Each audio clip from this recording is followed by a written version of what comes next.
She didn't run away. She didn't leave a note. There was no broken window, no unlocked door. She vanished from inside her own home, a locked house, in a quiet neighborhood, on a normal Tuesday night. And for 39 years, no one could explain how or why, until one discovery changed everything and revealed a secret someone buried deep beneath her childhood.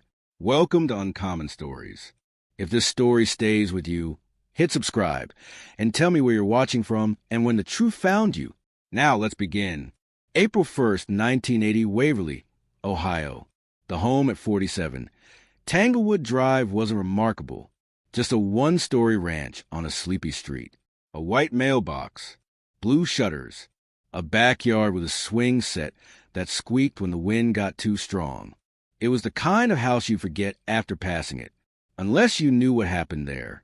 The Collins family lived inside. Roger, a mechanic, Diana, a school nurse, and their daughter, Laura. She was 10, loved horses, hated math, slept with the same stuffed rabbit she'd carried since preschool, its ear stitched 3 times, but still her favorite.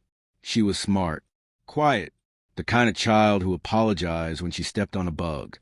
That night, April 1st, nothing unusual happened. Roger worked late. Diana made spaghetti. Laura watched TV in her pajamas. At 9 p.m., Diana kissed her goodnight, turned off the hallway light, and closed the bedroom door halfway.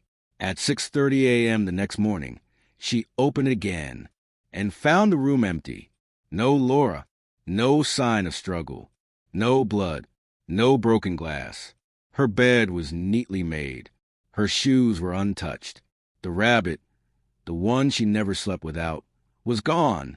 The front door was still locked. The windows sealed. No footprints outside. No tire marks. Nothing. It was as if she'd vanished into air. At 6:41 a.m., Diana called the police. At 7:02, Roger collapsed in the driveway. By 9 o'clock, every neighbor on Tanglewood Drive had been questioned. None had seen anything. No headlights. No figures. No noise.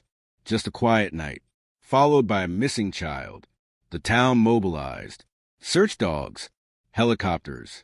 Volunteers combed the woods. Flyers went up across Ohio. A hotline was set up. Hundreds of calls came in. All led nowhere. The theory changed hourly. A runaway? An intruder? A sleepwalking accident? But none of it fit. Laura wasn't the kind of kid who ran. The house showed no signs of entry. And even if she'd sleepwalked, where was she now? The police turned to the parents. That's what they always do. Diana was questioned. Roger was interrogated. The house was searched twice. No evidence of foul play. No signs of abuse. No motive. Nothing. Just a rabbit missing from a girl's bed. The case hit the news. Girl disappears from locked home. Ohio mystery shocks investigators. But within weeks, the headlines faded. People moved on, but her parents didn't. Roger quit his job, started drinking, stopped shaving, began sitting in Laura's room for hours, just staring at the walls. Diana went the other direction. Rigid, routine. She kept Laura's toothbrush exactly where it was. Washed her clothes every Sunday, as if she might come home any day. Years passed. No new evidence. No sightings. No confessions. By 1985, the case was cold. By 1990, forgotten. By 2000, Roger was dead. Stroke. Alone. Laura's photo was found still taped inside his wallet. Diana moved away. Changed her name. Stopped doing interviews. The last time she was seen in public was 2003, lighting a candle on what would have been Laura's 34th birthday. And that's where the story should have ended. A tragedy. A mystery. An open wound that never closed. Until 2019, when new family moved into 47 Tanglewood Drive, and the past came clawing its way back. February 12, 2019. The new owners, the Hargrove family, were remodeling the basement. They wanted to add a game room. During demolition, they knocked down a false wall behind the furnace. What they found wasn't a storage room. It was a chamber. Concrete. Windowless. No light fixtures. Just a floor and a locked door. Inside, one mattress. A chain, and a faint outline of something drawn on a wall in chalk. A rabbit. The police were called. The room was sealed. Forensics teams came in. The floor was scanned. They found hair, fingernail clippings, tiny fingerprints, and in the far corner, buried beneath the floorboards, a box. Inside, a set of children's clothes, a melted candle, and a stuffed rabbit. Its left ear stitched 3 times. DNA confirmed it. It was Laura Collins's. 39 years after she vanished. She had been in that house the whole time. Not taken, not lost, hidden. The question now wasn't who took her. It was worse. Who knew she was there? And how had they managed to keep her from being found? For almost 4 decades? The home was supposed to be ordinary again. Fresh paint, new curtains, children's laughter echoing in the yard. But after the discovery in the basement, 47 Tanglewood became something else. A crime scene, a grave, a question too horrifying to answer. Who built the hidden room beneath the house? Who locked a 10-year-old girl inside and made her disappear from the world? Investigators sealed the house. The Hargrove family was relocated, and beneath the concrete floor, they began digging.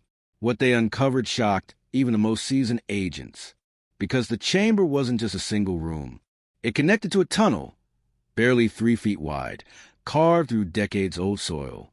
At the end of that tunnel was another room, smaller, colder, a second mattress, a rusted bucket, and a shelf with worn-out children's books. Someone had lived here, longer than a night, longer than a week. This was a prison, a buried one. Inside a crevice in the wall, they found a glass jar. Inside the jar, scraps of paper, folded tightly, each with childlike writing. Please help. I'm not dead. Is anyone there? I hear footsteps.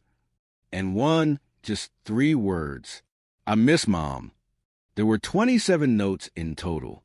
None dated, none signed. But the paper had faded.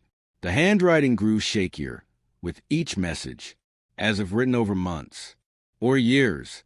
There was no body, no blood, no clear evidence of when Laura died, or she had ever made it out. The coroner's report on the mattress found human tissue residue. DNA confirmed it belonged to Laura Collins. So did the hair, the nails, the rabbit. She had been there. That much was certain. But for how long? And how had no one noticed? The original blueprints of the home showed no such room. It wasn't part of the 1969 construction plans. It had been added later by someone with tools, time, and intent. The walls were reinforced, soundproof with insulation and padding. The floor had been dug by hand.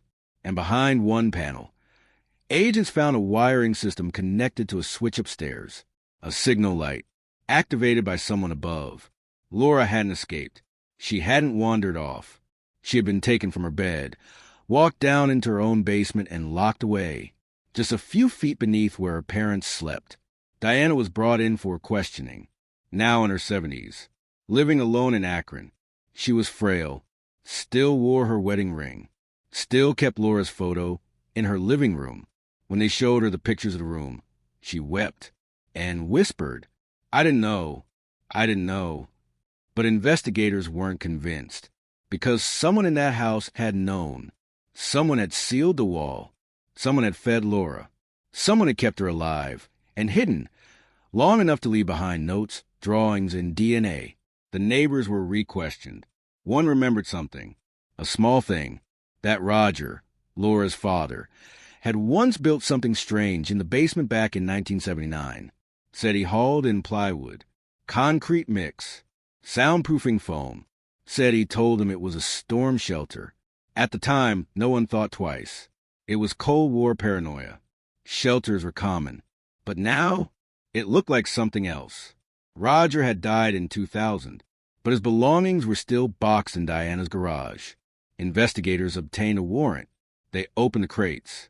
And inside, they found a blueprint, drawn in pencil, folded and yellowed with time. It showed a layout of the basement, including the hidden chamber. In the margins, scribbled, Ventilation through furnace duct. Adjust weekly. Access panel behind dryer. Keep noise below decibel 50. And most chilling of all, door light switch by bedroom closet. 3 flicks equals food time. It was Roger, her father. He'd built it. He'd hidden her. He'd lived above her for who knows how long. The story twisted, and people began asking, why? Roger had no history of violence, no abuse allegations, no mental illness on record. He was a mechanic, a church volunteer, a quiet man.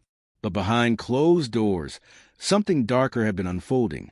Investigators reviewed his old journals. His handwriting was tidy, neat, clinical, and filled with entries about Laura. She spoke again last night. Will need to delay reinforcement. April 7th. Subject requested outside contact. Rejected. Must maintain program integrity. No external interference. He wasn't parenting her. He was experimenting on her. The notes included phrases like silence protocol, compliance index, emotional flatline test. It was as if he viewed her not as a daughter, but as a subject. And then came the most disturbing entry of all. September 28th, 83. Reintroduction failed. Subject resisted. Will maintain isolation indefinitely. He tried to let her out, tried to bring her back upstairs. But something happened. She fought back, maybe screamed, maybe begged, and that was enough. Enough for him to give up. Enough to bury her alive again. He never let her leave. And no one, not Diana, not neighbors, not the world, ever knew, because the monster didn't come from outside. He was already inside, smiling at the table, kissing her goodnight, then walking downstairs and locking the door. The search continued. Investigators dug further under the house, found another space, smaller, only 4 feet across. Inside, a camera, film long decayed, but the implication was clear. He filmed her, and the room had no light switch from the inside, just the one upstairs, in his bedroom closet. 3 flicks, food. 4, silence. 5, punishment. It was never a shelter. It was a prison, one that Laura never escaped. Diana was cleared of involvement. No evidence showed she'd known. Her grief real, her confusion endless. She wept at the press conference, said, I thought she was gone. I never imagined she was right below me, but the town never looked at her the same again, because some people believe you don't miss things that close to you unless you're trying to. By 2020, the house was abandoned, condemned, marked as a historic crime scene. But in the grass near the foundation, a child left something behind. A drawing, crayon on paper, a girl standing next to a rabbit, and underneath, written in red, she's still here. Waverly didn't sleep for weeks. They'd mourned Laura Collins in 1980, held vigils, lit candles, tied ribbons to fences, and now, nearly 4 decades later, they had to mourn her again, not as missing, but as betrayed, not by a stranger, not by some faceless abductor in a van, but by her own father, the man who'd begged for her return, who'd sobbed on television, who carried her photo in his wallet to his grave. And beneath that performance was the truth. He'd kept her in the dark, fed her just enough to live, watched her through a vent, and then, when she broke, sealed her fate behind a concrete wall. The town recoiled, but the question lingered. Why? Why would a father do this? Why would a man turn his daughter into a prisoner? What secret lived in that house that no one ever saw? It wasn't just punishment. It wasn't rage. It was something colder, more methodical, and the answer might have been in his notebooks. In the months following the discovery, FBI behavioral analysts combed through Roger's writings. There were 13 notebooks, each labeled by date, each filled with diagrams, observations, coded phrases. He didn't refer to Laura by name. He called her S01, Subject 1. He'd logged her behavior by day, down to the hour, feeding times, sleep patterns, compliance levels. He created scoring systems, charts, a color-coded wheel tracking verbal resistance. One page read, subject requested maternal contact. Day 17. Cried for 22 minutes. Voice cracked. Recommend auditory deprivation. Another, day 39. Silence duration, 11 hours. Rewarded with light for 15 minutes. It wasn't parenting. It was programming. Laura wasn't living in a basement. She was being conditioned. Agents found references to something called PBT, punishment-based training, a system used in early behavioral experiments to modify response under deprivation, but no publicly available material ever applied it to children. No known studies had done this outside of classified programs. Until now. Then came the bombshell. One notebook contained a list of initials. AM, EC, DR, LC. Laura's initials were at the bottom, and beside each name, a small mark. Next to LC, a red. On the inside cover, one phrase was circled in ink. Red. Equals control. This wasn't a lone descent into madness. This was part of something, a pattern, a protocol. The FBI opened a separate investigation, not just into the Collins case, but into Roger Collins himself, his employment history, his time in the Army, his brief stint in a defense contracting firm in 1977, a job he'd left without explanation, a file the company said had been lost in a fire, except they found a copy, misfiled under another name. Inside were personnel reviews, performance logs, and an assessment of his final project. Chamber compliance model, prototype viable. Candidate, Roger Collins. Design background suitable. Observational capacity above threshold. His job hadn't been mechanical. It had been behavioral testing. For a private research firm contracted by a government agency that had no official name. The program? Hatch Cycle Beta. And in that file was something else. A proposal, handwritten and signed, dated late 1979. It read, consider on-site testing under naturalized conditions. Use domestic structure. Subject must be unaware of purpose. Emotional connection will yield cleaner data. It was cold, clinical, but clear. He'd volunteered to test the chamber, to see what silence could do. And the test subject? His daughter. The horror settled into the bones of the town. This wasn't abuse born of anger. It was designed detachment. Roger had treated his child like an assignment, like a proof of concept.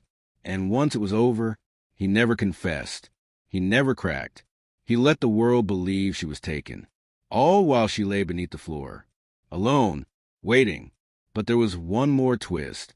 Because not all of Laura's notes were in the basement. One of them showed up in Florida. A thrift store owner found a used book, an old fairy tale anthology. Inside, stuck between the pages, was a slip of paper, written in the same handwriting. 10-year-old letters. It said, my name is Laura. I live in the dark. If someone finds this, please tell my mom I'm not mad. It had been sold in 1992, 12 years after she disappeared, hundreds of miles away. Investigators confirmed the writing was Laura's. But the book? No records. The buyer? Untraceable. How did it get there? Had she escaped? Had someone moved her? Or was it a plant? Left behind to send a message? There was no proof she'd ever left the house. And yet, that note in Florida cast a shadow. One last sliver of doubt. One last voice, reaching out from the dark. The tunnel under the house was re-examined. LiDAR scans revealed another shaft, previously undetected, collapsed long ago, leading toward a storm drain 3 blocks east. It had caved in decades ago. But now a new theory emerged. Had she tried to escape? Had she crawled through the dirt? In the dark? With no help? With no food? Had she made it all the way to freedom, only to be caught again? Or had Roger let her out, just to see what she would do? One journal entry seemed to hint at it. Field simulation. September 10th, 92. Subject returned control within 72 hours. Trust remains fragile. Next interval undetermined. That was the same year the book showed up in Florida. He'd let her go, watched her flee, then brought her back, as if hope was part of the test, as if trust was just another variable. And now she was gone again. No body, no confirmed death, just shadows, dust, and the stuffed rabbit still sitting in evidence, its ears stitched, its eyes dull, but still hers. There are no grave for ghosts like Laura Collins, just stories whispered between parents, between survivors, between those who wonder if silence isn't always natural, if sometimes it's taught. And maybe that's the worst part, that the world forgot her, that the house kept its secret, that her father smiled while everyone searched, and that behind one wall, below one floor, a little girl waited to be rescued. For 39 years, Laura Collins had become more than a name, more than a case, more than a girl lost in the basement. She was a mirror, and as investigators looked deeper, the reflection staring back at them wasn't just her father, but something else, something designed, something planned. The Florida Clue, that fairy tale book with a handwritten note, cracked the case open, not because of what it said, but because of what it meant. That maybe Laura hadn't just been a victim. Maybe she had been moved, repositioned, tested, observed. And maybe she hadn't been the only one. A woman in Indiana saw the news. Middle-aged, no children, quiet life. She contacted the local FBI field office and said 5 words. I think I lived like her. Her name was Rachel Dwyer. She had no memories before age 11. Her adoptive parents always said she came from a bad situation. But she remembered fragments, flashes. She described a small room, a chain on the wall, chalk drawings, and a rabbit. Not a real one, a stuffed one. She said she used to press it against the vent to listen for voices. Her scar, behind the left ear, was exactly like Laura's. Doctors had called it a birthmark. It wasn't. She agreed to undergo hypnosis. What surfaced chilled everyone in the room, because her story matched Laura's, word for word. The lightless room, the mattress, the silence, the rules, and the voice through the vent that said, if you want to go home, stay quiet. Rachel wasn't born in Indiana. Her birth certificate had been filed late, in 1984, and oddly, it listed her place of origin as Waverly, Ohio. DNA testing was inconclusive. No direct matches to Laura or Diana Collins. But one genetic marker was close. Too close to ignore. It shared traits with another profile found years ago. In a cold case from Michigan. 2 girls. Similar ages. Similar disappearances. Similar silence. It was a pattern. Not a single crime. A system. A network. Investigators began scanning old missing persons reports across the Midwest, cross-referencing names, dates, conditions, and they found them. Dozens of cases where children disappeared under strange circumstances. Homes with no break-ins. Doors still locked. No noise. No witnesses. Just gone.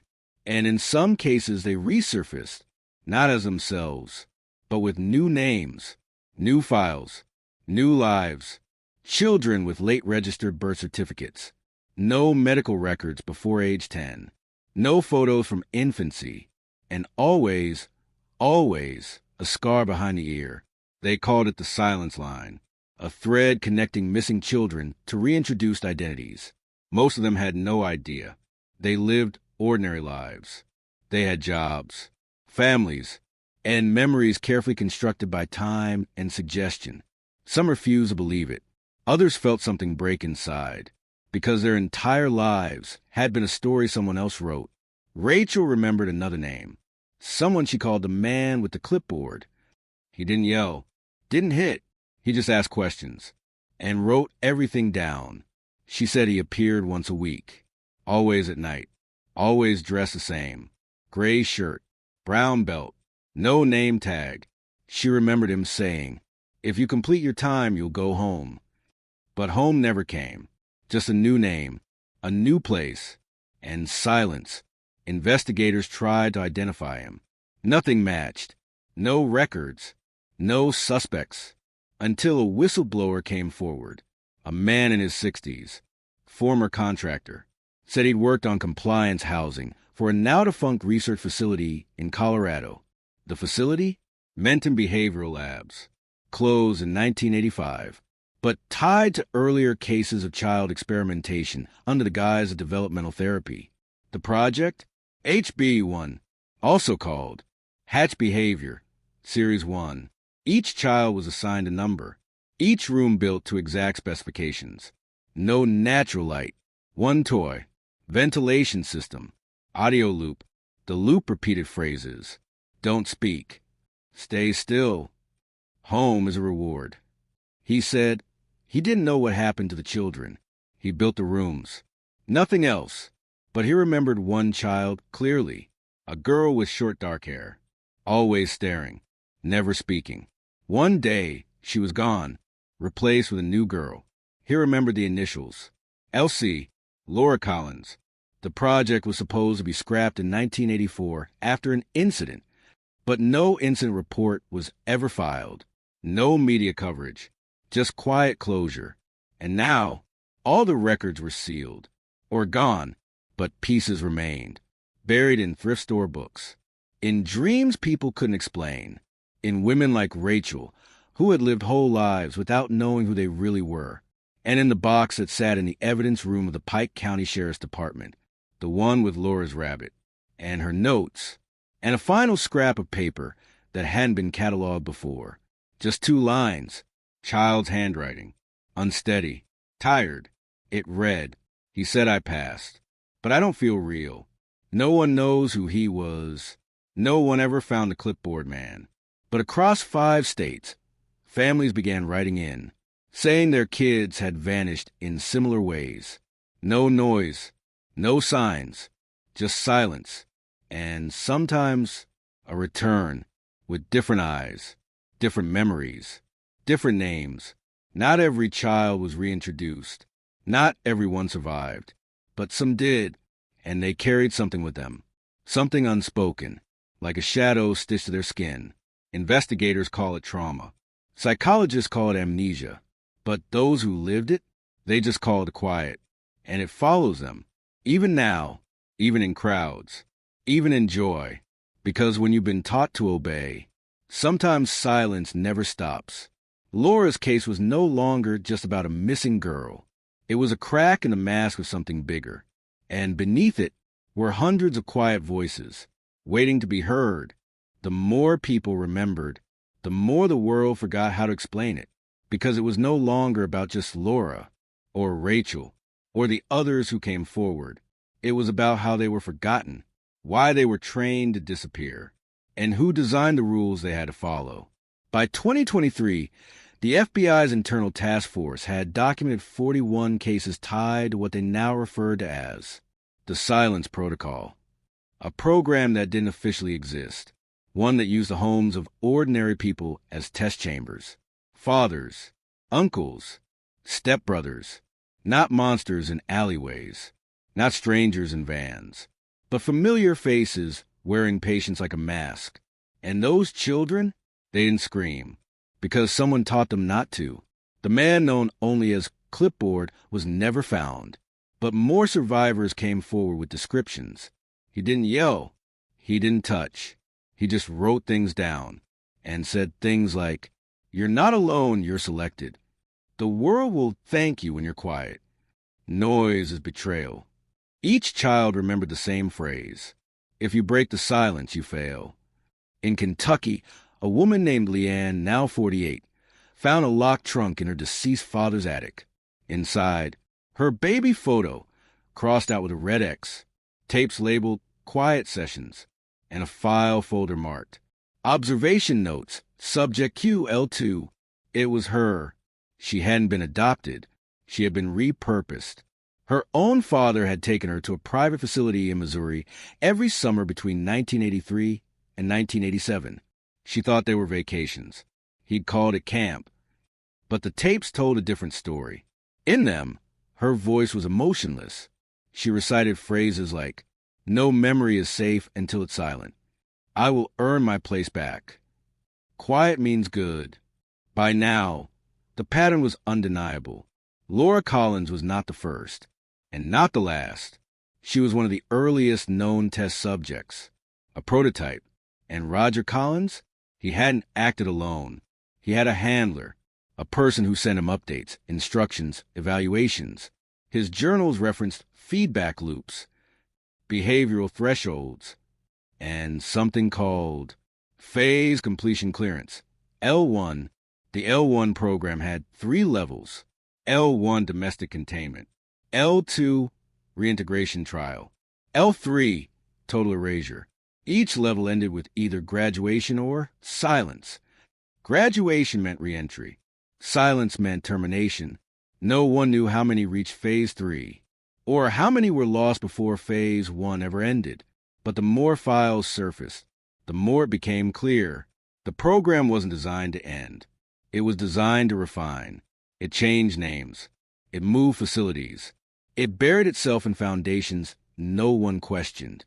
And sometimes it buried children in homes no one remembered, like Laura's. A FOIA request unearthed something buried deep in the Department of Defense archives.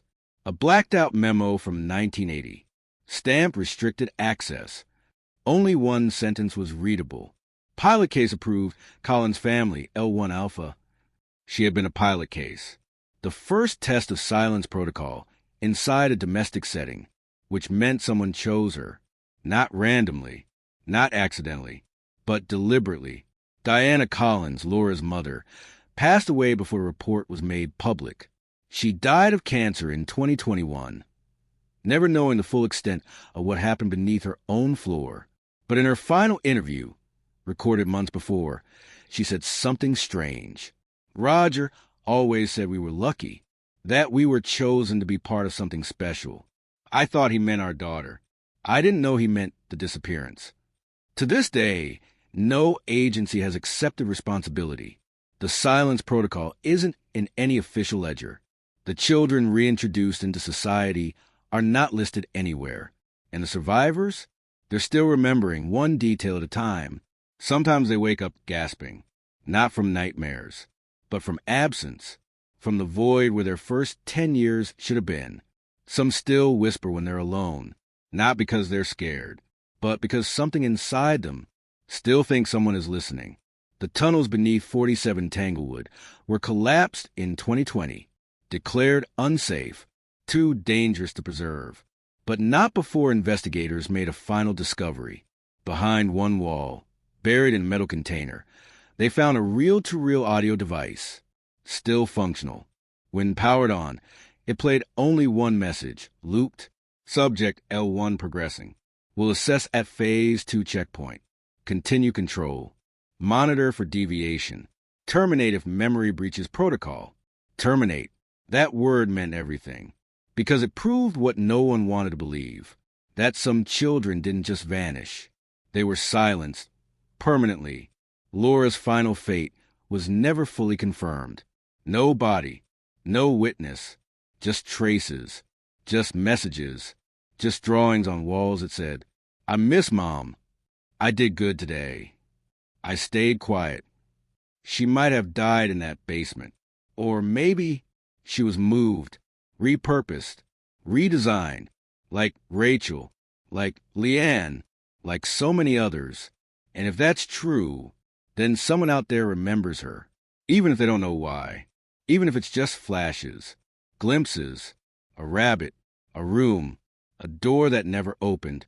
The FBI's last statement was short. We cannot confirm or deny the presence of programs matching the silence protocol.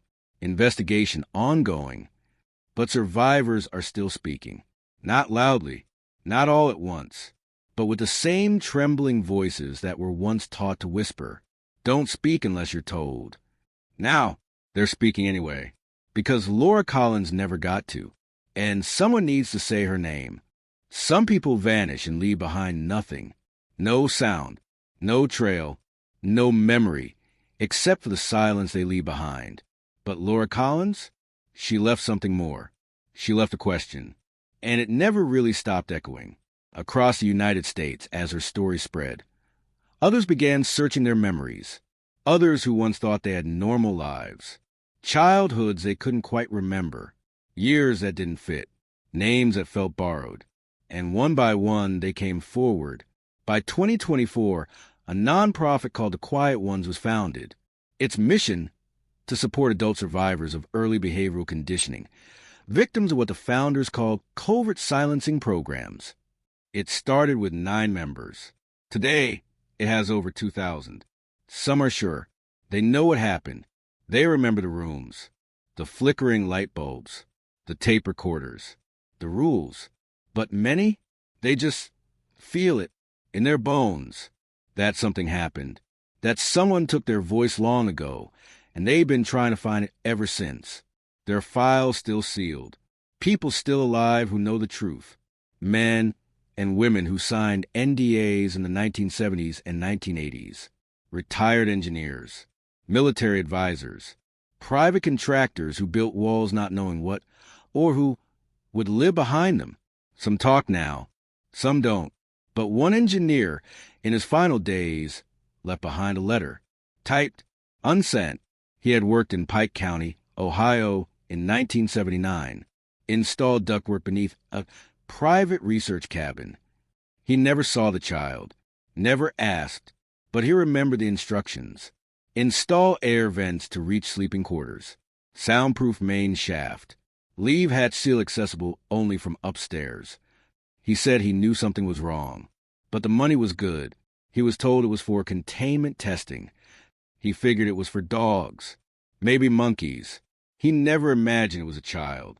At the end of the letter, he wrote, "I didn't dig the grave, but I helped build the coffin. Laura Collins has no grave, no official date of death, no confirmed remains, just a few strands of hair, a stuffed rabbit, and 24 notes scribbled in the dark. One of those notes was recently examined under ultraviolet light, something no one had thought to do before. It revealed a final message, written in invisible ink. If anyone sees this, I was real." That's what she feared the most. Not the dark, not the hunger, not even dying, but being forgotten, being dismissed, labeled a ghost, a mystery, an unsolved case in a dusty file. But she was real. Her breath fog glass. Her fingers scraped the walls. Her voice once cried out until it was trained not to. She had a favorite song. She hated carrots. She dreamed of becoming a vet. And somewhere along the line, someone decided that wasn't enough. Someone decided to use her, to test her, to bury her in a room and call it science. We still don't know who gave the order. Still don't know who Clipboard really was. Still don't know where the others went, or how many were taken. But we know this. Silence can be taught. Obedience can be conditioned. And memory can be rewritten. Not with magic, but with repetition, with darkness, with time. The girl who vanished from her own house was never meant to be found. Her room was designed to disappear. Her voice to fade. Her life to become a footnote. But something resisted. Some spark. Some fight. She scratched words into walls, whispered notes into paper, drew rabbits and faces and stars she could no longer see. And somewhere along the way, she reminded the world that silence is not always peace, that quiet isn't always safety, and that some children don't run away. They're erased. In Pike County, Ohio, 47 Tanglewood still stands, condemned, boarded up. But every year, on April 1st, someone leaves a candle on the porch. No name, just a note that says, "You were seen." And sometimes neighbors say they hear the creak of a swing at night, even though the swing is long gone, even though the wind is still. Maybe it's the house settling. Maybe it's memory echoing. Or maybe it's the ghost of a girl, not haunting, just waiting for someone to speak her name out loud. Laura. She was real, she mattered, and she's still out there in every child who goes quiet when they shouldn't, in every survivor who can't explain why silence feels safer than speech, in every basement we were never meant to find. This is the part where we usually end the story. But this one, it never really ended, because silence doesn't stop on its own. it has to be broken. So if you hear it in your home, in your memories, in someone else's eyes, don't turn away. Don't lower your voice. Don't forget her. Not again.